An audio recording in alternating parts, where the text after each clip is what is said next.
ನಮಸ್ಕಾರ ರೀ ದೋಸ್ತ, welcome back to K for Kannadiga YouTube channel. ಇವಾಗ ಎಲ್ಲಿಗೆ ಹೋಗ್ತೇನೆ ಅಂತ ನೋಡ್ತಾ ಇದ್ದೀರಾ? ಹೋಗ್ತಾ ಇದ್ದೀನಿ ಗುರು, ಬೆಂಗಳೂರಿಗೆ ಹೋಗ್ತಾ ಇದೀವಿ. ಯಾಕಪ್ಪ ಅಂದ್ರೆ ಕಾರಣ ಹೋಗ್ತಾ ಹೇಳ್ತೀನಿ. ಇವಾಗ ಹೇಳಿದ್ರೆ ಯಾವ್ದು ಇಂಟ್ರೆಸ್ಟಿಂಗ್ ಆಗಿರಲ್ಲ, ಹಂಗಾಗಿ ಇವಾಗ ಬೆಂಗಳೂರಿಗೆ ಹೋಗುವಂತಹ ತಯಾರಿ ನನ್ನದಾಗಿದೆ. ಬಸ್ಸಿಗೆ ಕಾಯ್ತೀವಿ ಗುರು, ಇನ್ಯಾವುದಕ್ಕೂ ಕಾಯಲ್ಲ ಅಷ್ಟೇ. ಶಿವಮೊಗ್ಗದ ಉಷಾ ನರ್ಸಿಂಗ್ ಹೋಮ್ ಹತ್ರ ಇಳ್ಕೊಂಡ್ವಿ. ಇಲ್ಲಿಂದ ನಾವು ಶಿವಮೊಗ್ಗ ಟೌನ್ ಅಂದ್ರೆ ರೈಲ್ವೆ ನಿಲ್ದಾಣಕ್ಕೆ ಹೋಗ್ತಾ ಇದ್ದೀವಿ. ಶಿವಮೊಗ್ಗ ಟೌನ್ ರೈಲ್ವೆ ನಿಲ್ದಾಣಕ್ಕೆ ಬಂದು ತಲುಪಿ ಆಯಿತು. ಜನರಲ್ ಬೋಗಿ ಕಡೆ ನಡ್ಕೊಂಡು ಹೋಗ್ತಾ ಇದ್ದೀವಿ. ಇದೆ ಶಿವಮೊಗ್ಗ ಟೌನಿಂದ ಮೆಜೆಸ್ಟಿಕ್ ಅಲ್ಲ, ಯಶವಂತಪುರ ಲಾಸ್ಟ್ ಅಂತೆ, ಅಲ್ಲೇ ಹಾಕಿದ್ದಾರೆ ನೋಡಿ, ಶಿವಮೊಗ್ಗ ಟೌನ್ ಟು ಯಶವಂತಪುರ ಅಂತ. ಈ ಟ್ರೈನ್ ಅಲ್ಲಿಗೆ ಹೋಗ್ತಾ, ಇದು ಗುರುವಾರ ಮತ್ತು ಭಾನುವಾರ ಅಷ್ಟೇ ಇರುತ್ತಂತೆ. ಈ ಟ್ರೈನ್ ಫಸ್ಟ್ ಮತ್ತು ಸೆಕೆಂಡು ಜನರಲ್ ಆಗಿದೆ. ನಾನಷ್ಟೇ ಅಲ್ಲ, ಇನ್ನೂ 5-6 ಜನ ಹೋಗ್ತಾ ಇದ್ದೀವಿ. ಯಾಕಂದರೆ ನಮ್ಮ ಅಕ್ಕನ ಅಡ್ಮಿಷನ್ ಮಾಡಿಸ್ಬೇಕಾಯ್ತು. ಅದೇ ಸಲ ಹೋಗಿದ್ನಲ್ಲ ಬೆಂಗಳೂರು ರೇವಾ ಕಾಲೇಜ್, ಅಲ್ಲಿಗೆ ಹೋಗ್ತಾ ಇದ್ದೆ. ಸದ್ಯಕ್ಕೆ ಇದೇ ಟ್ರೈನು. ಇನ್ನೂ ನಾವು ಜನರಲ್ ಹೋಗಿ ಸೀಟ್ ಇಟ್ಕೊಳಕ್ಕೆ ಅಂತ ಬಂದ್ವಿ. ಬಟ್ ಏನು ಮಾಡೋಣ, ಇನ್ನೂ ಬಾಗಿಲು ತೆಗ್ದಿಲ್ಲ. ಬಾಗಿಲು ಒಂದು 10-10:30 ತೆಗಿಬೋದು ಅಂತ ನನ್ನ ಅನಿಸಿಕೆ. ಜನರಲ್ ಬೋಗಿಲಿ ಹತ್ತಿ ಕೂತಾಯಿತು. ಶುಕ್ರವಾರ ಶನಿವಾರ ಗೌರ್ಮೆಂಟ್ ಹಾಲಿಡೇ ಇರೋದ್ರಿಂದ ಟ್ರೈನ್ ತುಂಬ ರಶ್ ಆಗ್ತಾ ಹೋಗ್ತಾ ಇತ್ತು. ಅದೇ ಟ್ರೈನಲ್ಲಿ ಅಡ್ಜಸ್ಟ್ ಮಾಡ್ಕೊಂಡು ಹೋಗ್ತಾ ಇದ್ವಿ. ಶಿವಮೊಗ್ಗ ಆಗಿದ್ರಿಂದ ಶಿವಮೊಗ್ಗದಲ್ಲೇ ಬೇಗ ಬಂದು ಹತ್ತಿದ್ರಿಂದ ನಮ್ಗೆ ಸೀಟ್ ಆರಾಮಾಗಿ ಸಿಕ್ಕಿತ್ತು. ನನಗೆ ಒಂಚೂರು ನೆಲ ಸಿಕ್ಕರೆ ಸಾಕು, ನಿದ್ದೆ ಮಾಡ್ಬಿಡ್ತೀನಿ. ಆದ್ರೆ ಏನ್ ಮಾಡೋಣ, ಟ್ರೈನ್ ಅಲ್ಲಿ ಕುಂತಲೇ ನಿದ್ದೆ ಬರ್ತಿರ್ಲಿಲ್ಲ. ಬೆಳಗ್ಗೆ 5 ಗಂಟೆ ಬೆಂಗಳೂರು ಯಶವಂತಪುರ ತಲುಪೋವರ್ಗುನು ಸುಮ್ನೆ ಕೂತ್ಕೊಂಡೇ ಹೋದೆ. ಟೈಮ್ ಪಾಸ್ ಆಗ್ತಿರ್ಲಿಲ್ಲ. ಸಾಂಗ್ ಕೇಳ್ಕಂತ ಹೋದೆ, ವ್ಯೂ ನೋಡ್ಕಂತ ಇದ್ದೆ. ಸ್ಟೇಷನ್ ಮೇಲೆ ಸ್ಟೇಷನ್ ಹೋಗ್ತಾ ಇತ್ತು. ಅಲ್ಲಿ ಜನರನ್ನ ಮಾತಾಡ್ಸ್ಕೊಂಡು ಯಶವಂತಪುರ ಬಂದಿದ್ದೆ ಗೊತ್ತೇ ಆಗಿಲ್ಲ. ಬೆಳಗ್ಗೆ ಬಂದು ಬಸ್ ಸ್ಟ್ಯಾಂಡ್ ಅಲ್ಲಿ, ಅಂದ್ರೆ ಅಲ್ಲಿ BMTC ಬರ್ತಾವಲ್ಲ, ಅವಕ್ಕೆ ಕಾಯ್ಕಂತ ನಿಂತ್ಕೊಂಡಿದ್ವಿ. ನಾನು ಬೆಂಗಳೂರಿಗೆ ಬರ್ತಾ ಇರೋದು ಇದು 3ನೇ ಸಲ. ಆದ್ರೆ ನನಗೆ ಅಲ್ಲೇನು ಹೊಸ್ತಾನ ಅಂತ ಅನಿಸ್ತಾನೆ ಇಲ್ಲ. ಎಲ್ಲ ನಾನು ಶಿವಮೊಗ್ಗ ಹೊನ್ನಾಳಿ ಹೋದಾಗೆ ಏನ್ ಫೀಲ್ ಆಗುತ್ತೆ ಅದೇ ಆಗ್ತಾ ಇತ್ತು. ಕೊನೆಗೂ ರೇವಾ ಕಾಲೇಜ್ನ ತಲುಪಿದ್ವಿ ಗುರು. ರೇವಾ ಕಾಲೇಜ್ ಒಳಗಡೆ ಅದೇನೋ ಸೆಕ್ಯೂರಿಟಿ ಚೆಕ್ಕಿಂಗ್ ಎಲ್ಲ ಮಾಡ್ಕೊಂಡು ಅಲ್ಲಿ ಲಗೇಜ್ ಇಟ್ಟು ಹೋಗ್ತಾ ಇದ್ವಿ. ನಮಗೆ ಅನ್ನಿಸ್ತು ಏನಪ್ಪ ಅಂದರೆ ಇವ್ರು ಸುಮ್ಮನೆ ಕರ್ಕೊಂಬಂದಿಲ್ಲ ಗುರು, ಲಗೇಜ್ ಓರಿಸ್ಕೊಳಕ್ಕೆ ಕರ್ಕೊಂಬಂದವ್ರೆ ಅಂತ. ಆಮೇಲೆ ರೇವಾ ಕಾಲೇಜ್ ಕ್ಯಾಂಟೀನ್ ಅಂತ ಹೋದ್ವಿ. ಇದು ಒಳ್ಳೆ ಮಾನಲ್ಲಿ ಇರೋ ಥರ ಕ್ಯಾಂಟೀನ್ ಐತೆ ಗುರು. ಇಲ್ಲಿ ನೋಡಿ ಸುಮಾರು ತಿಂಡಿ ಊಟಗಳನ್ನ ಇಟ್ಟಿದ್ದಾರೆ. ನಾವು ಅದರಲ್ಲಿ ದೋಸೆ, ಇಡ್ಲಿ, ಸಾಂಬಾರ್, ಚಟ್ನಿ ಅಂತ ಆಡಳ್ಕಂತ ತಗೊಂಡು ತಿಂತಾಯಿತ್ತು. ಇವಾಗ ಕಾಲೇಜಿನ ಹತ್ರ ಬಂದಿದ್ದೀನಿ. ನಮ್ಮ ಅಕ್ಕಗೆ ಕಾಲೇಜ್ಗೆ ಸ್ವಲ್ಪ ಅಡ್ಮಿಷನ್ ಪ್ರಾಸೆಸ್ ಏನಿದೆ ಅದನ್ನೆಲ್ಲ ಮಾಡಬೇಕಾಯಿತು. ನನ್ನ ನೋಡಿ BCom ತಪ್ಪಿಸಿ ನನ್ನ ಕ್ಲಾಸ್ ತಪ್ಪಿಸಿ ಅವಳ ಕ್ಲಾಸ್ ಅಟೆಂಡ್ ಮಾಡೋವಾಗಿದೆ. ಇರಲಿ ಬಿಡಿ, ಏನು ಮಾಡೋಕ್ಕಾಗಲ್ಲ. ಒಂದೊಂದು ಕ್ಲಾಸ್ ತಪ್ಪಿದ್ರೆ ನಾವು BCom ಮತ್ತು ನಾಳೆಯಿಂದ ಕಾಲೇಜಿಗೆ ಹೋಗ್ತೀವಿ ಗುರು, ಬಿಡಲ್ಲ. ಅದರದ್ದು ಬ್ಲಾಗ್ ಇದರಲ್ಲೇ ಬರುತ್ತೆ. ನನಗೆ ಬೈತೈತೆ, ಚಳಿ ಸರಿಯಾಗಿ ಹೊಡಿತೈತೆ. ನಾವು ಬೆಳಗ್ಗೆನಷ್ಟು ಚಳಿ ಇರಲಿಲ್ಲ ಟ್ರೈನಲ್ಲಿ. ಟ್ರೈನ್ ತುಂಬ ರಶ್ ಇದ್ದರಿಂದ ಹಾಗಾಗಿ ಚಳಿ ಏನೂ ಇರಲಿಲ್ಲ. ಟ್ರೈನ್ ಇಳಿದ್ವಿ ನೋಡಿ, ಚಳಿ ಶುರುವಾಯಿತು.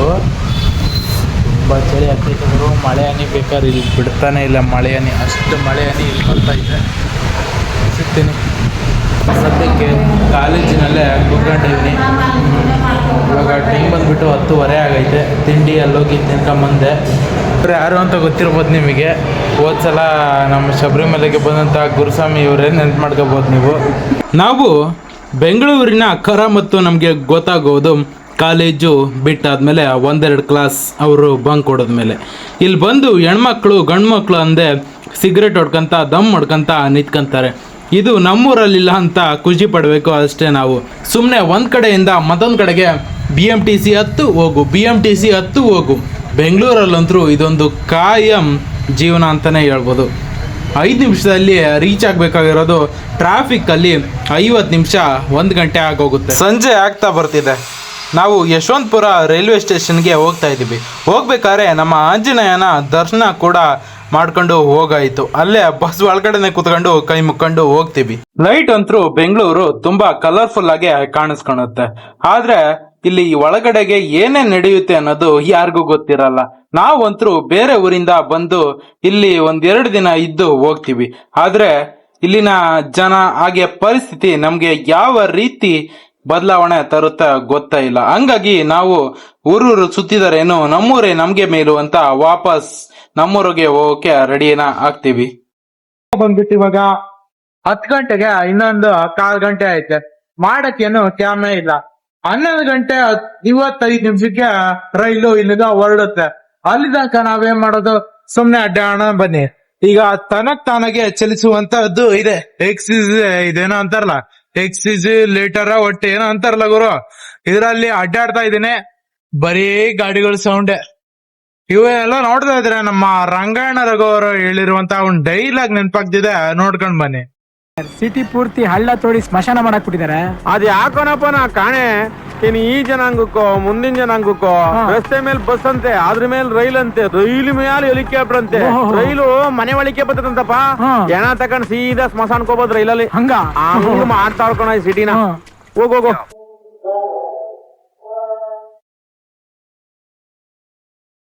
ಈ ಟ್ರೈನ್ ಇವಾಗ ಹೊರಡುತ್ತೆ.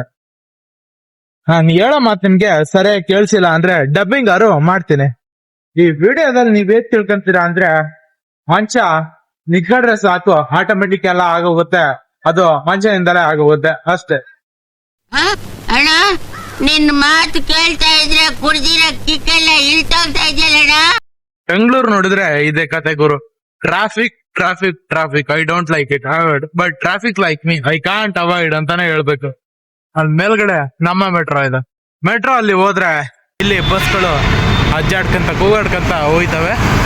ಯಶವಂತಪುರದಿಂದ ಶಿವಮೊಗ್ಗ ಟೌನ್ಗೆ ಯಾವ ಗಾಡಿ ಯಾವ ಪ್ಲಾಟ್ಫಾರ್ಮ್ ಅಲ್ಲಿ ಬರುತ್ತೆ ಅಂತ ಕೇಳೋಣ ಅಂತ ಹೋಗ್ತಾ ಇದ್ದೀನಿ. ಅಲ್ಲಿ ಹೋಗಿ ಕೇಳಿದೆ, ಅಲ್ಲೇನಪ್ಪ ಅಂದ್ರು ಟಿವಿ ನೋಡು ಗೊತ್ತಾಗುತ್ತೆ ಅಂದ್ರು. ಅದೇನ್ ಗುರು ನನಗೇನು ಗೊತ್ತಾಗಿಲ್ಲ. ಹಿಂದಿಲಿತ್ತು, ಕನ್ನಡದಲ್ಲಿ ನಮ್ಮ ಟ್ರೈನ್ ಡೀಟೇಲ್ಸ್ ಏನಿಲ್ಲ, ನೋಡ್ಬೇಕು ಅಂದ್ರು. ಅವನ ಅಜ್ಜಿ ಭಾರಿ ಕನ್ಫ್ಯೂಸ್ ಆಗ್ಬಿಟ್ಟಿದ್ರೆ 6ನೇ ಪ್ಲಾಟ್ಫಾರ್ಮ್ಗೆ ಫೋನಲ್ಲಿ ತೋರಿಸ್ತಾ ಇದ್ದೆ. ಇವತ್ತೇನು ಮನೆಗೆ ಬಂದ್ವಿ. ಮನೆಗೆ ಇಲ್ಲೊಂದು ಫಂಕ್ಷನ್ ಅಂತ ನಮ್ಮ ಮನೇಲಿ ಜನ ಬಂದಿದ್ರು. ಯಾರಪ್ಪ ಅಂದ್ರೆ ನಮ್ಮ ದೊಡ್ಡಪ್ಪ ದೊಡ್ಡಮ್ಮ ಅಕ್ಕ ಎಲ್ಲ ಬಂದಿದ್ರು. ಅವ್ರು ಬಂದು ರಾಖಿ ಕಟ್ಟಿ ಹೋದ್ರು. ಸದ್ಯಕ್ಕೆ ಈಗ ಮನೇಲಿ ಇದ್ದೀನಿ ಗುರು. ಇವತ್ತು ಊರಿಗೆ ಬಂದೆ. ನಿನ್ನೆ ಏನು ವ್ಲಾಗ್ ಮಾಡೋಕ್ಕಾಗಿಲ್ಲ. ನಿನ್ನೆ ಟ್ರೈನು ಮತ್ತು ಇತ್ಯಾದಿ ವ್ಲಾಗ್ಗಳಾಗೋದು ಬರ್ಬೇಕಾದ್ರೆ ಇವತ್ತು ಈ ವ್ಲಾಗ್ ನಿಮ್ಮ ಮುಂದೆ. ಎಲ್ಲ ಎಲ್ಲಿಗೊಂಟಿ ಬಂತ?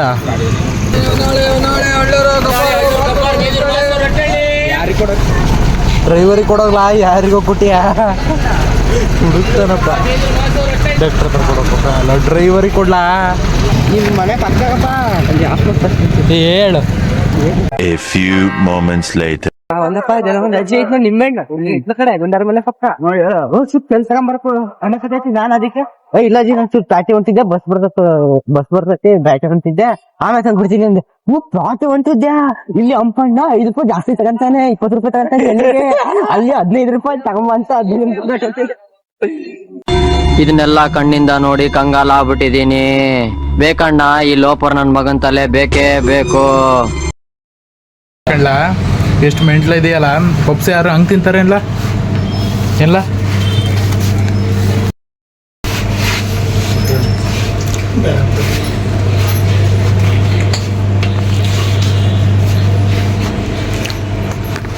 ನಮಗೂ ಮಾಡಕ್ ಬರಲ್ಲ. ನಿಮ್ಮಪ್ಪನಿಗೆ ಎಷ್ಟು ಜನಪ್ಪ ಮಕ್ಕಳು? ಭಯ ಹೊಡೆದಿಲ್ಲ ಅಲ್ಲೇ. ಅರ್ಥ ಆಯ್ತಾ? ಕಾಲೇಜಲ್ಲಿ ಅದನ್ನ ಫಾರಂ ಫಿಲಪ್ ಮಾಡಕ್ಕೆ ಕೊಟ್ಟವ್ರೆ ಗುರು. ಅದನ್ನ ಲೈಬ್ರರಿ ಕಾರ್ಡಿಗೋಸ್ಕರ ಅಂತ ಅದನ್ನ ಫಾರಂ ಫಿಲಪ್ ಮಾಡ್ತಾ ಇದ್ದೀನಿ. ಲೈಬ್ರರಿ ಬಂದ್ರೆ ಒಂದಿಷ್ಟು ಓದಕ್ಕೆ ಬುಕ್ ಸಿಗ್ತವೆ ಅಂತ. ಕರಿಗತ್ತ ನೋಡ್ಲಾ.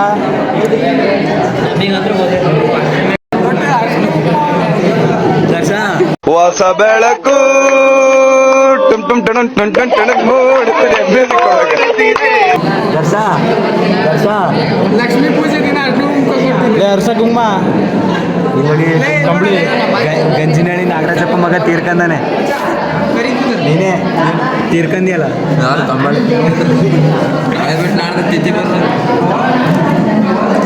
ಹಂಗೆ ಬಂದ್ರು ವರ್ಷ ಪೂಜೆ ಊಟ ಮಾಡ್ಕೊಂಡು ಸಾಯ್ತೀವಿ ಕುರಿತಲ್ಲಿ ಸಾಯ್. ಅಲ್ಲ ಒಳ್ಳೆ ಡಿಮ್ಯಾಂಡ್ ಬೇಕು. ಇನ್ನೊಂದು ಮಾಡಲ್ಲ ಅಂದ್ರೆ ವರ್ಷ ಪೂಜೆ ಮಾಡ್ತಾನೆ. ಯಾರ್ದು ಆನೆ ರೋಲಿಂಗೇ ಐತದ. ಅದ್ರಾಗೆ ನಾವ್ ವಿಕಾರವಾಗಿ ತೋರ್ಸಲ್ಲ. ಮೇಲಿಂದ ನಿನ್ನೀನೇ ನೋಡು, ಭೂಮಿಲಿ ನಿಂದಂತದ್ದೇನಿಲ್ಲ ನೋಡು, ದೇಹಾನು ನಿಂದಲ್ಲ ನೋಡು, ತಾಯಿನೂ ಶಾಶ್ವತ ಅಲ್ಲ, ಇಟ್ಕೊಂಡೆಂಟೀನು ಹಿಂದೆ ಬರಲ್ಲ, ಸುಡಿಗಾಡಲ್ ಸುಡ ಸತ್ಯ ಎಂದು ಸುಳ್ಳಲ್ಲ. ಕರ್ನಾಟಕ ಸರ್ಕಾರ ಇನ್ನು